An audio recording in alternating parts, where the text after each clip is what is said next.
Vivimos un momento de extrema complejidad. Nos enfrentamos a retos inauditos que afectan al ámbito de la ecología, de la sostenibilidad, y para poder afrontarnos a estos retos, para poder transformar la realidad a la que vivimos, primero hay que aprender a entenderla.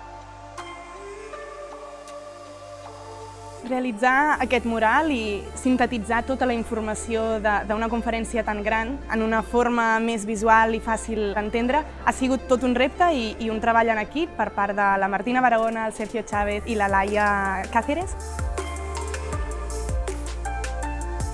Realment ha sigut un aprenentatge per després poder afrontar un repte potser una mica més gran, com seria haver de pintar en un auditori en l'acte final amb un públic molt més gran i en directe.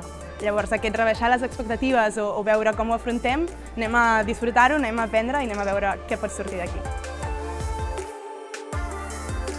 Y buscar formas de entender la realidad desde el arte y el diseño es un reto que no nos podemos permitir dejar de lado y eso hemos venido a defender aquí.